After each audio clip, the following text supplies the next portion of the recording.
E aí pessoal, tudo bem? Aqui é o Rony, professor de Física. Neste vídeo nós vamos estudar o capacitor esférico.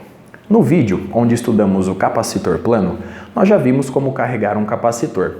Portanto, a partir de agora, nós vamos assumir que o nosso capacitor esférico já está carregado. Observe a figura.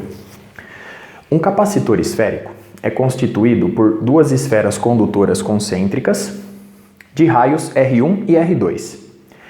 A esfera interna possui raio R1 e está carregada com carga positiva mais quesão. A esfera externa possui raio R2 e está carregada com carga elétrica negativa menos quesão. Nesta situação, o valor da carga elétrica condensada em nosso capacitor é igual a quesão. Lembre-se que o valor da carga elétrica armazenada em um capacitor é igual ao valor em módulo da carga elétrica condensada em uma de suas placas, neste caso, em uma das esferas. Como nós já sabemos, as linhas de força ou linhas de campo elétrico são de afastamento para cargas elétricas positivas e de aproximação para cargas elétricas negativas. Observando a figura, nós podemos visualizar o comportamento do vetor campo elétrico no espaço interno do nosso capacitor esférico. Perceba que todas as linhas de força são de afastamento para as cargas positivas e de aproximação para as cargas negativas. Para nós calcularmos a quantidade de carga quesão condensada na esfera interna de raio R1, nós podemos recorrer à lei de Gauss. Ela nos diz que a integral dupla sobre uma superfície gaussiana fechada S do produto escalar do vetor E pelo vetor N ds, isso é igual à carga envolvida pela superfície gaussiana dividida por ε0. Observando a figura, nós vemos que a nossa superfície gaussiana fechada é esférica, possui raio Rzinho e está envolvendo a carga quesão, como eu aqui ilustro. Vamos entender agora a disposição destes dois vetores na figura. Se nós pegarmos, por exemplo, este ponto sobre nossa superfície gaussiana, nós vemos que o vetor campo elétrico está na vertical e para cima. O versor da normal externa no ponto considerado também, portanto eles possuem a mesma direção e sentido. E este raciocínio se repete para todos os pontos de nossa superfície gaussiana fechada. Consequentemente, nós vamos obter que a integral dupla sobre a superfície gaussiana fechada S nos dá este produto escalar. É o módulo do vetor E, que eu vou representar simplesmente por E, vezes o módulo do versor N, que vale 1, vezes o cosseno de 0 grau, que vale 1. Então, nós ficamos com essa integral de superfície. Isso é igual a quesão sobre ε0. Perceba observando a figura que, para qualquer ponto escolhido sobre nossa superfície gaussiana fechada, todos eles estão exatamente à mesma distância do centro C, a mesma distância Rzinho deste centro. Consequentemente, a magnitude ou intensidade do campo elétrico permanece constante para qualquer ponto de nossa superfície gaussiana fechada. Eu posso, neste caso, retirá-lo da integral. Então, vou ficar com E, que multiplica a integral dupla sobre a superfície gaussiana fechada S de ds. Isso é igual a quesão sobre ε0. Observando a figura mais uma vez, nós vemos que o fluxo do vetor campo elétrico se dá ao longo de toda a área de nossa superfície gaussiana esférica fechada. Portanto, a integral dupla sobre esta superfície gaussiana fechada de ds nada mais é do que a área da superfície gaussiana fechada. Sendo ela uma esfera de raio Rzinho, a gente obtém E, que multiplica 4π Rzinho ao quadrado, isso é igual a quesão sobre ε0. Perceba que esta igualdade nos dá uma expressão para determinar o valor da carga quesão. Mesmo assim, eu vou isolar a intensidade do campo elétrico. E a gente obtém que E, em função de Rzinho, é igual a quesão sobre 4π ε0 vezes Rzinho ao quadrado. Muito bem. Para nós calcularmos agora a diferença de potencial existente entre as esferas concêntricas, nós vamos recorrer a uma expressão que já é do nosso conhecimento.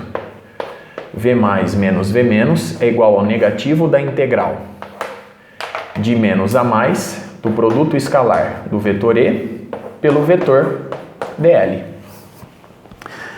Observe a expressão. V mais menos V menos é a diferença de potencial U. Aqui eu vou inverter os limites de integração e trocar o sinal de menos para mais. Então eu vou ficar com U igual a integral de mais a menos do produto escalar do vetor E pelo vetor dl. Como eu vou percorrer este caminho interno da esfera condutora positiva para a esfera condutora negativa, o dl se transforma num dr vetor. Então aqui nós temos este produto escalar. E de acordo com a figura, nós vemos que o vetor E está na mesma direção e sentido do vetor dr.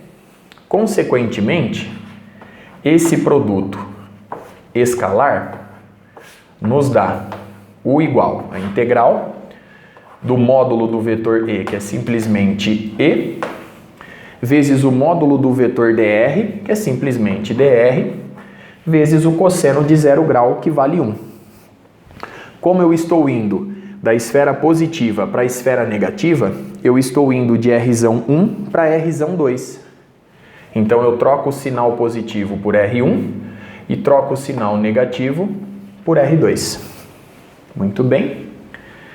Substituindo a expressão do campo elétrico em nossa integral e já retirando os termos que permanecem constantes, a gente obtém Qzão sobre 4πε0, que multiplica a integral de R1 a R2 de dr sobre R ao quadrado.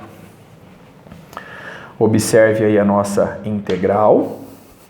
Perceba que ela é fácil de ser resolvida. Nós vamos usar a regra do expoente. Aqui nós temos a integral de r elevado a menos 2 em relação a r. Pela regra do expoente, isso nos dá r elevado a menos 1 sobre menos 1. Ou seja, nós temos aqui menos 1 que multiplica 1 sobre r. Então nós podemos já colocar aqui, ó, menos 1 que multiplica 1 sobre r, menos 1 sobre r. Rzinho no caso. Utilizando agora o teorema fundamental do cálculo, a gente obtém que U é igual a Qzão sobre 4πε0, que multiplica. O sinal de menos eu posso colocar aqui do lado de fora. Então eu vou ficar apenas com 1 sobre Rzinho, de R1 a R2. Já coloquei o sinal de menos do lado de fora. Então eu vou ficar com 1 sobre R2, 1 sobre R2, menos 1 sobre R1. Se eu jogar o sinal de menos dentro do colchetes, eu vou inverter essa subtração. Então eu vou ficar com 1 sobre o R1 menos 1 sobre o R2. Muito bem. Efetuando aqui o mínimo múltiplo comum, a gente obtém Qzão sobre 4πε0, que multiplica. No denominador, eu vou deixar R1 vezes R2.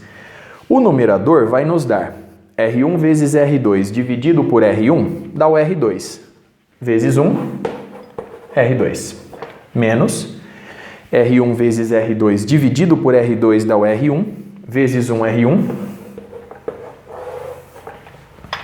Consequentemente, a partir dessa igualdade, nós vemos que se eu fizer a razão Q sobre U, nós já sabemos que a razão da carga condensada pelo capacitor dividida pela correspondente diferença de potencial U Isso é igual à capacitância do nosso capacitor. Muito bem. Fazendo essa razão, Q dividido por U, nós vamos obter 4π ε0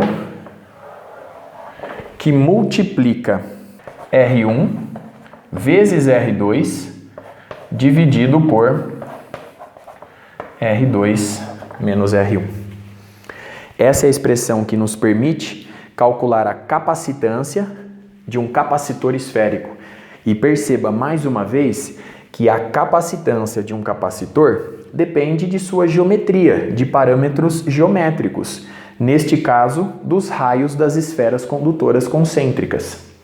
Note mais uma vez que, para um capacitor esférico de maior capacitância, isso significa que ele vai condensar maior quantidade de carga elétrica para a mesma diferença de potencial.